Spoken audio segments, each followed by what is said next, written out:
Kıymetli kardeşlerim, Mardin Umut Kervanı'nın insani yardım faaliyetleri hamdolsun sürüyor. Ramazan'ın sonuna doğru gidiyoruz. Başı rahmet, ortası mağfiret, sonu cehennemden azatlık olan Ramazan'ın sonuna doğru insani yardım faaliyetlerimizi tüm güzelliğiyle sürdürüyoruz. Bugün yine bir proje çerçevesinde karşınızdayız. Hacı Süphiye Bölmez İmam Hatip Ortaokulu daha önce okulda yapmış olduğu kermes çerçevesinde ayrıca okulda öğrencilerde paylaşma, yardımlaşma ahlakını oluşturma, farkındalık oluşturma anlamında bir çalışmaya imza atmıştı.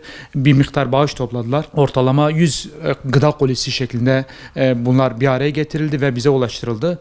Bu gıda kolilerini inşallah ilk etapta Hacı Süphiye Bölmez İmam Hatip Ortaokulu'nun muhtaç ve yetim öğrencilerine bir kısmı ulaştırılacak. Arta kalırsa inşallah biz de burada Mardin Umut Kervanı İnsani Yardım Faaliyetleri çerçevesindeki yetim ve muhtaçlara Allah'ın izniyle ulaştıracağız. Rabbim kendilerinden razı olsun. Rabbim küçüklerimize, gelecek olan yarınlarımıza paylaşmayı, yardımlaşmayı medeniyet olarak ileriye taşıyacak kişiler olmalarını nasip etsin.